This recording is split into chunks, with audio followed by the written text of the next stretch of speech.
big library than a very huge TV. You're the kind of person who, rather than being all about entertainment, really understands the value of education. I come from very humble beginnings. I grew up on the east coast of Canada, small town, immigrant parents, who I'm blessed to still have with me today. And, you know, I didn't have a silver spoon in my mouth. A lot of people didn't give me much of a chance. So many people didn't think I'd amount to anything.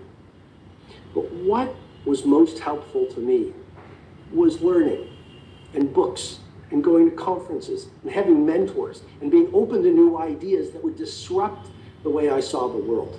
And so you being here at Super Growth Summit is such a vote for your greatest self. It's such a wise decision in this world where so many people are playing with their phones. I think you can change the world, or you can play with your phone all day. You can't do both. So I want to say bravo. I want to give you a virtual standing ovation. I'd like you to take a moment right now, a few seconds actually, and just applaud yourself for being here at Super Growth Summit. Because it shows that you're willing to learn new ideas from me and the rest of the faculty. It shows you're willing to let go of your old habits for the sake of even better habits. I really believe that the old part of us must experience a crucifixion for the newest and best part of us to experience a resurrection. And that's why personal development is the best move you can make, but it's a dangerous game because you have to let go of the way you saw the world yesterday before you came into this virtual summit. You have to let go of the old you, and most people would rather die than change. Most people cling to the safe harbor of the known and spend the best hours of their best days watching television in a subdivision versus reading, learning, having mentors, embracing new ideas, and then of course, acting on the ideas that they learn so they get traction on the knowledge and make it real. So I want to applaud you. I want to say thank you. It is great to be here. I am in my writing cottage here in South Africa. And you can maybe see the mountain bikes behind me. I've been mountain biking, working on a new creative project. I've been reading many different books. Sometimes I just read all day and I think, and then I write in my moleskins. I've got these moleskins journals that I take with me everywhere. And I'm in a really reflective mood. And I want to share really from the heart. And he took a poem of the great Bengali poet Rabindranath Tagore, and he translated it, and he put it onto our refrigerator door so my brother and I could read it every morning before we went off to school. And here's what it said on that piece of paper. It said, "Spring is past, summer has gone, and winter is here. And the song that I meant to sing remains unsung, for I have spent my days stringing and unstringing my instrument." As I got older, I said, "Dad, what was that poem all about?" And he looked at me and he smiled a gentle smile and he said, "Robin, that was a poem written by a man whose heart was filled with regret over a life half lived." He said, "Robin, that was a poem written by a man who was busy being busy and he never got to sing the song that his great life was meant to be." He said, "Robin, that was a man who was always getting ready to show leadership and love and decency and nobility and bravery, but he just got busy in the thick of life. And so the great song and promise that he was meant to live never saw the light of day." We live in a world right now, I'm sure you'll agree, there's so much volatility. I've actually never seen so much volatility in my life. There's so much disruption. There's so much turmoil. But it is darkest before the dawn, and things must fall apart before they can be built up better. I think it was Nietzsche, actually it was Nietzsche, who said, "Chaos gives birth to dancing stars." And so all of the disruption and all of the uncertainty, it will give way to a better world. So please know that. This too shall pass. And yet, this is also a time of opportunity. It's a time to build yourself up, to build this interior core of warriorhood and heroism. This is a great time for you to go within, to look at your values, to read the right books, to learn the right ideas, to think, to plan your next 5, 10, 15, 20, 50, and 100 years. It's a great time to distribute value. So many of your competitors, your peers in your industry. I know many of you are entrepreneurs and trainers and professionals from different walks. This is an incredible time for you to upgrade your skills, upgrade your mindset, grow your heart set. It's a great time for you to launch that business or scale the business. It's a fantastic time for you to get fit. So many people are so scared they're contracting and they're waiting to ride out the storm. Please remember, rough seas make great sailors. And why wait for heroes to show up when you have it in you to become one of them? So there are a lot of people who are contracted, a lot of people busy being busy. There's a lot of people addicted to their phones and social media and watching shiny toy digital movies and films and games. And I believe an addiction to distraction is the death of your creative production. Please write that down. An addiction to distraction is the death of your creative production. You can play with your phone all day. You can change the world. You cannot do both. And there's a big difference between real work, heavyweight work, and fake work. And once you understand that decision, and then you exercise the discipline required to battle-proof your focus, so you just do the work that matters, you make such a profound difference in your life. Well, I think this is a good time for me to share a story with you about a man named Joey Dunlop. I was in Northern Ireland giving a leadership presentation, and so many people were saying, Robin, have you heard about Joey Dunlop? We think you will love his story. And I said, no, I've never heard about him. And I went back to my hotel room and I did some research, and I found a story of a true hero and someone who's definitely a titan. Joey Dunlop was a 5-time world motorcycle racing champion. Joey Dunlop was a man who was beloved by the people of his country. Joey Dunlop was a sports superstar. Sadly, Joey Dunlop was killed when the motorcycle he was racing hit a tree under wet conditions in Tallinn, Estonia. But here's what I love about the story of Joey Dunlop and why I think it's so important for you to know it. When no one was watching, Joey Dunlop would take the trailers that would carry his motorcycles and he would fill them with food. And he would drive to Romania and he would feed hungry orphans with his own bare hands. You see, leadership and success is so much about what you do when no one is watching. Anyone can be world class when you have an audience. Anyone can be ethical when all eyes are on you. Anyone can go the extra mile and under promise and over deliver when you see people witnessing what you're doing. Let me ask you this. How ethical are you when no one's watching? How disciplined are you when you don't have an audience? How passionate are you about your work and your life when you're the only person in the room? And so when no one was watching, he would feed hungry orphans. And it wasn't about applause, because a gift that you expect a reward from is not a real gift. And so he lived his life in this way. And when he died, listen to this, please. 50,000 people streamed out into the streets of the town where he lived to attend his funeral and to sing testimony to the way he conducted his life. 50,000 people left their work, left the streets, and walked to his funeral to honor the way this man lived. And I guess what I'm proposing to you is even the longest life is a very short ride. So many of us are great postponers. We will do these things. We will get fit. We will be more loving. We will take more risks. We will be more brave in the future when the time is ideal. Well, that time will never come. And what I'm proposing to you with great love and respect is this. Even the longest life is a very short ride. And before you know it, we will be dust. And so I propose to you only 2 things are going to matter when you get to the last hour of your last day. Number 1, who did you become?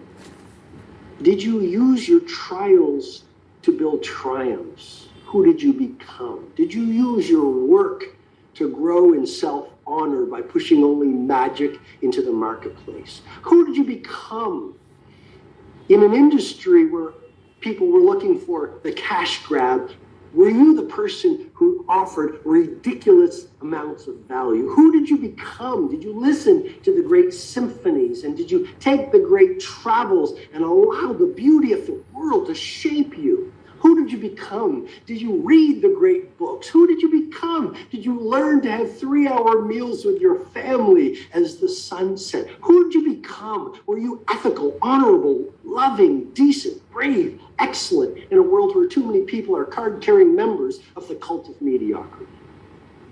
And after who did you become, I propose to you on the last hour of your last day, the only other thing that will matter will be how many people did you help? Because to lead is to serve. The founder of Rotary, Paul Harris, said, the one who serves best profits most. Please brain tattoo that. The one who serves best profits most. Not only monetarily, not only in terms of your reputation, but in terms of how you feel about yourself. I've mentored so many billionaires, they have all the money in the world, and they can't stand themselves. What's the point of that? To lead is to serve. To be a hero is to be of use. The byproduct is you dominate your domain. You build a cult of fanatical followers. You make the money because you deliver rich value to many people.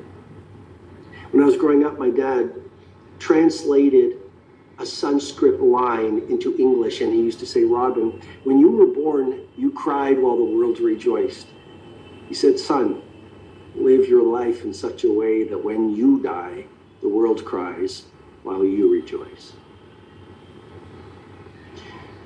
Well, let me get into some key truths about mastery and great habits and living a great life. So I've shared some philosophy with you. I want to give you some specific laws and principles so you have some structure.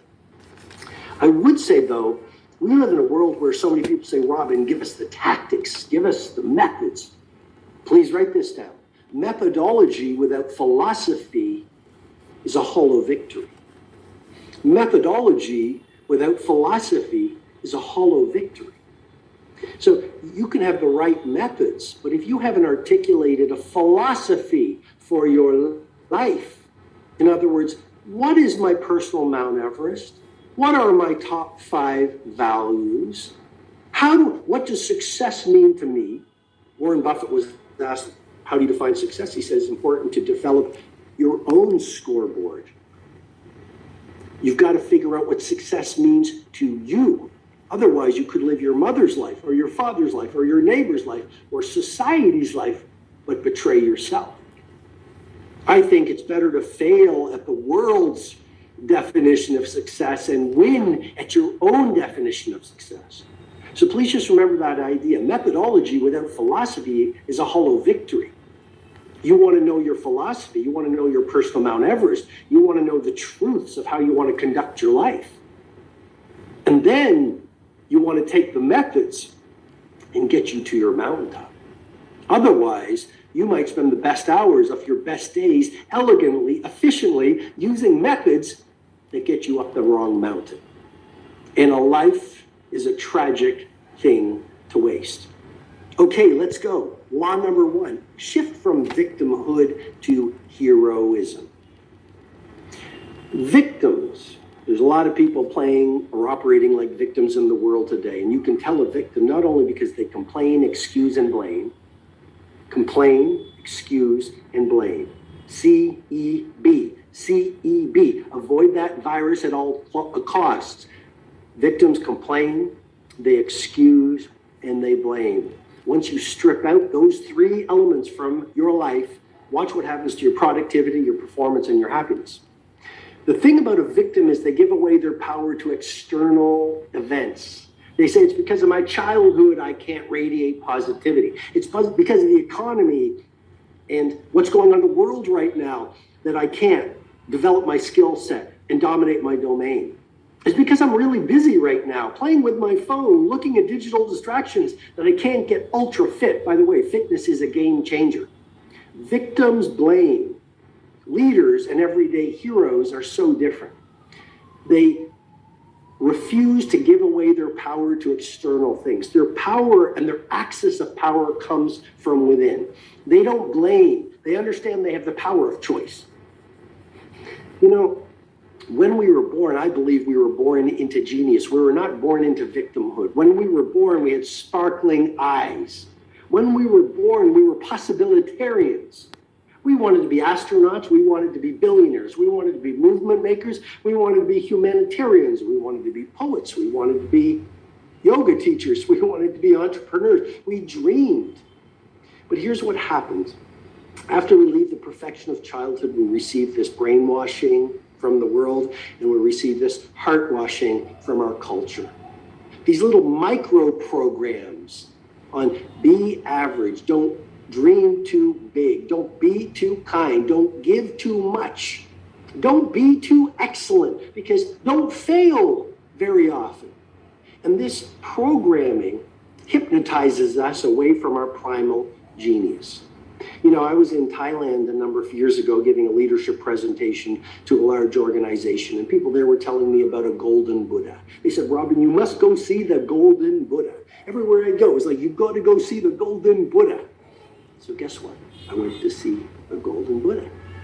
And I learned the story. It's this priceless, magnificent, giant monument of pure gold. And then I did some research and I learned the backstory of the golden Buddha. Thousands of years ago, people used to revere this priceless treasure of the golden Buddha. And then it became clear invaders were going to come to Thailand and the golden Buddha could be stolen. So they hatched a plan. They decided to cover the golden Buddha with layers and layers and layers of mud.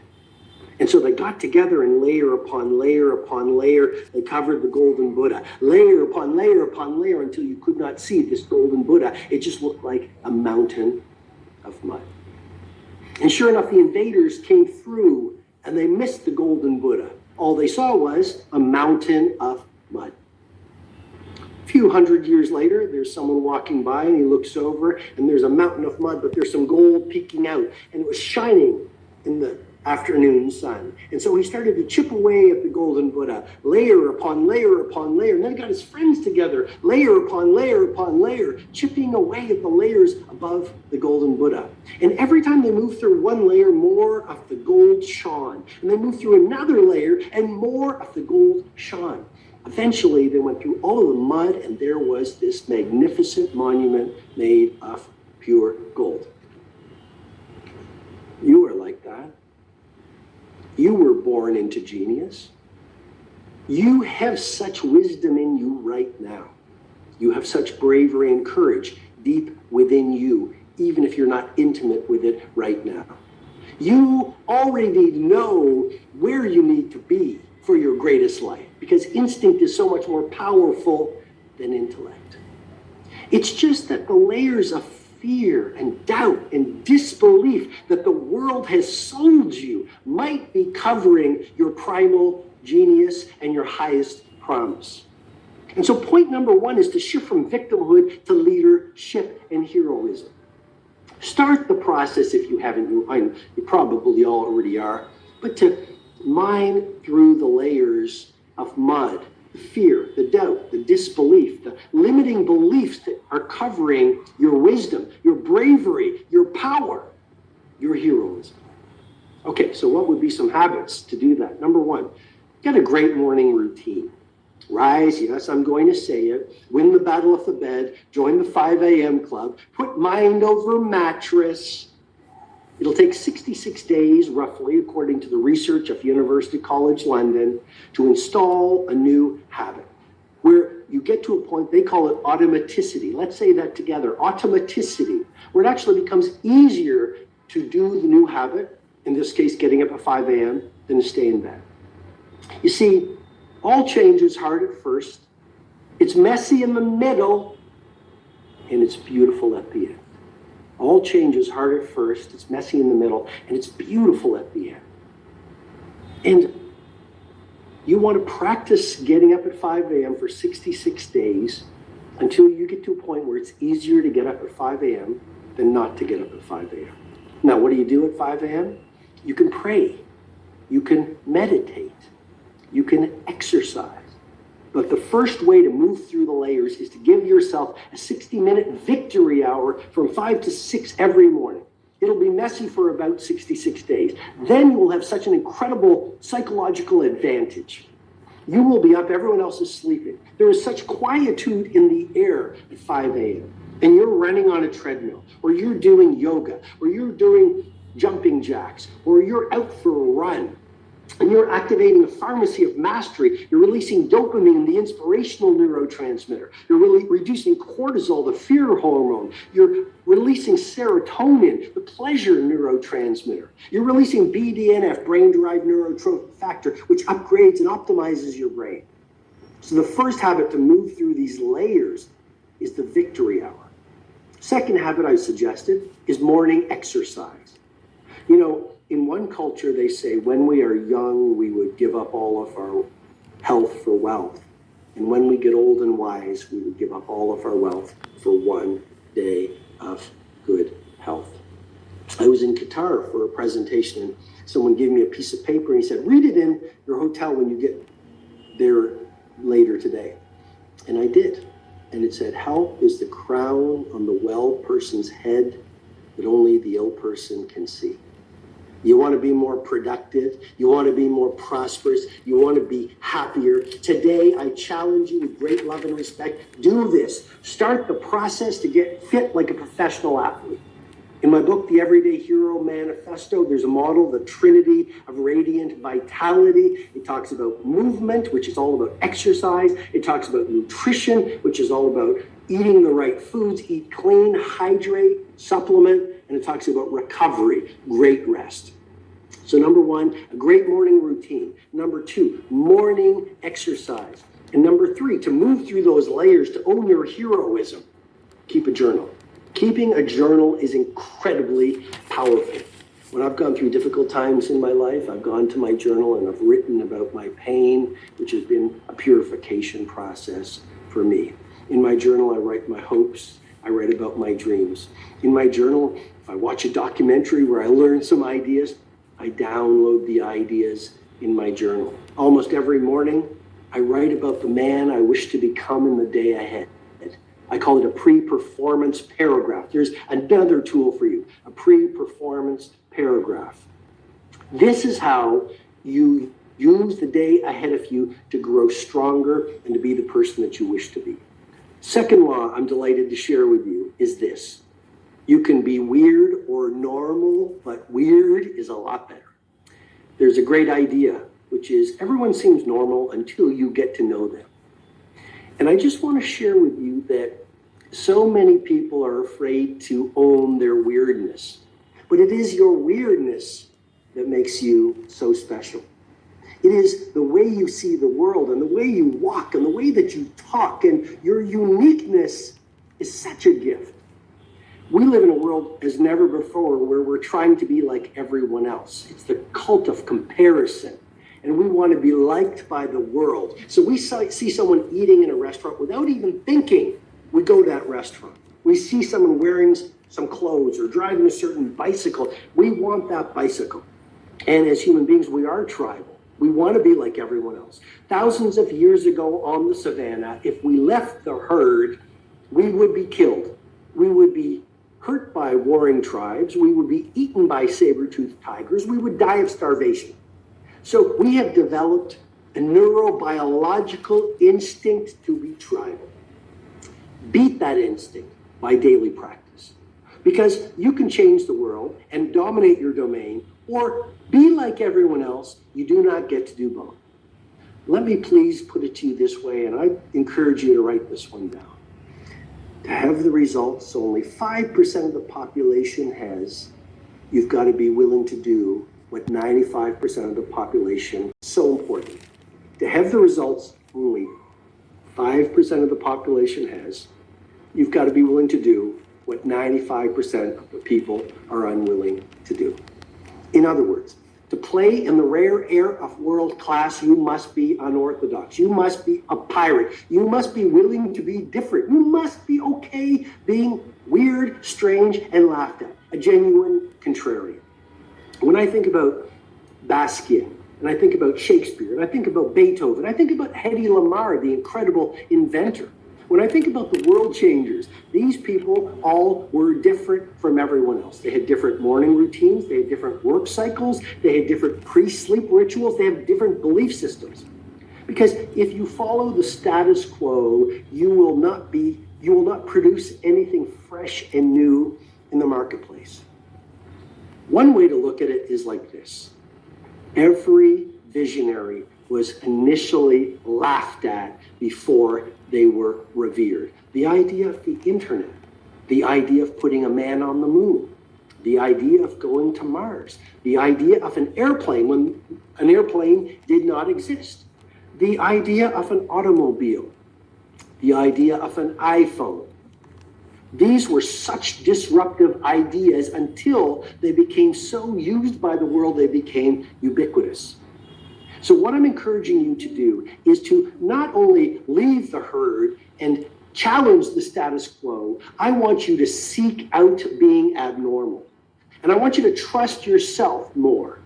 I want you to trust yourself more. I really want you to remember that your instinct is so much more powerful than intellect. Intellect is the some knowledge that the world has taught you. That's just the knowledge the world thinks is truth right now. But a lot of truths were debunked and dismissed. Before Galileo said, the world is not flat, it's round, the world, the status quo, thought that was true, that the world was flat. There's so many ideas that people think are true until they are dismissed and debunked.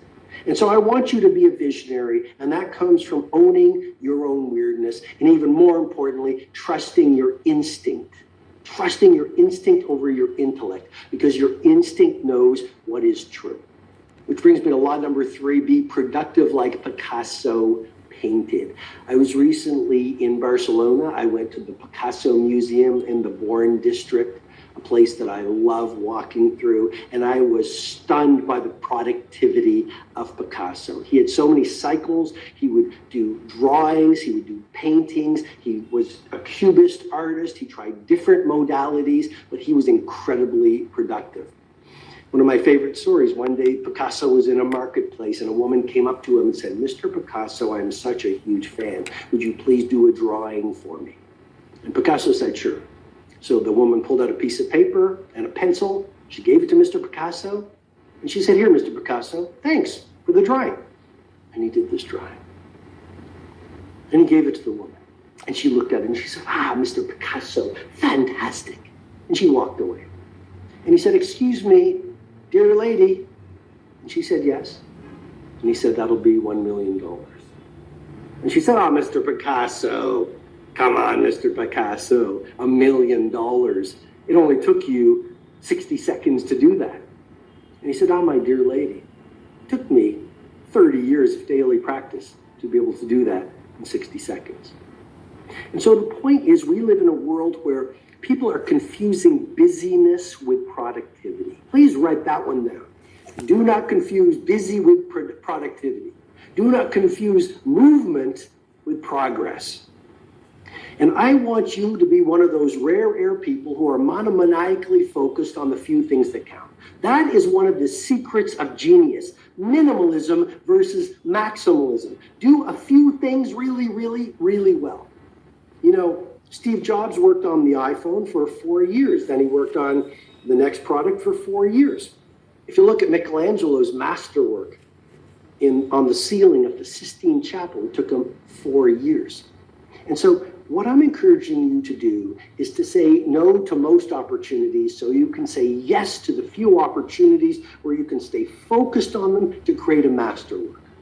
I also encourage you to work alone a lot. I call it the TBTF. It's a great daily work habit, the TBF, the tight bubble of total focus. for at least 5 hours a day. Block yourself into a place where you're totally lost. No phone, no notifications, no shiny toys, no distractions, no things you could play with. So you do heavyweight work and real work versus fake work. Great masters all have a work lab. They work alone a lot. Solitude, silence is incredibly important for you doing your greatest work. Last few laws, one of which is be the kindest person in every room that you're in. I had a conversation with a friend the other night. He said, yes, I actually met Nelson Mandela. And I said, what was he like? And he said, he was a great leader. He challenged me to be a better entrepreneur, but he was so incredibly kind. Kindness is not weakness. Humility is not meekness. When I mentor the great titans, these people are firm and they're strong and they stand their ground and they protect themselves and they fight for their mighty mission. But they blend that with politeness. They're on time. They've got strong characters and they are kind. Starbucks is one of our clients, and I want to share a story about a manager at a Starbucks who understood that the business of business is people. I see so often people forget. They forget that the business of business is really relationships. Someone once said to me, Robin, you take care of the relationship, the money will take care of itself. And so there was this Starbucks where the manager was very much a relationship builder and someone who understood that by delivering value to people and caring about people, you build a cult of fanatical followers.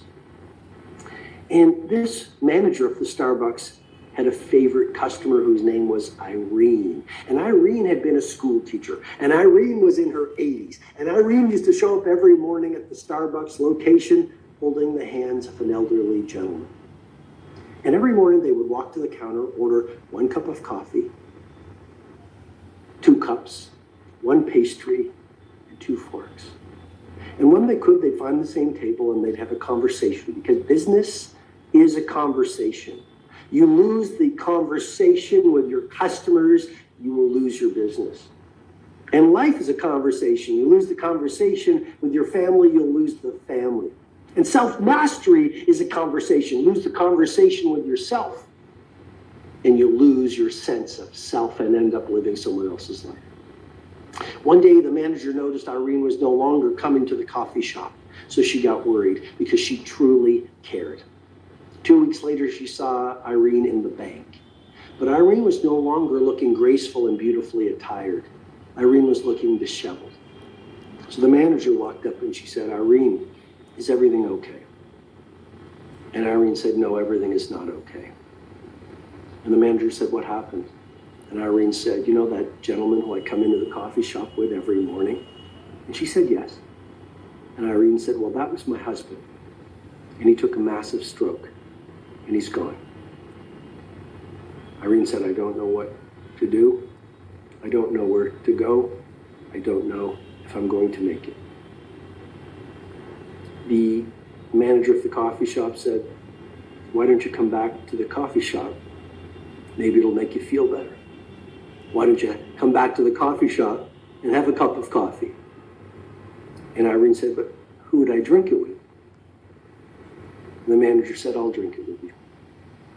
And the two human beings in a world that craves more humanity, more decency, more kindness, went back to the coffee shop and ordered a cup of coffee with 2 cups, 1 pastry with 2 forks, and had a conversation. Maya Angelou said it so much more elegantly than I ever could when she said, people may forget what you do, people may forget what you say, but no one will ever forget how you make them feel. So be kind, be on time, keep your promises. If you're not early, you're late.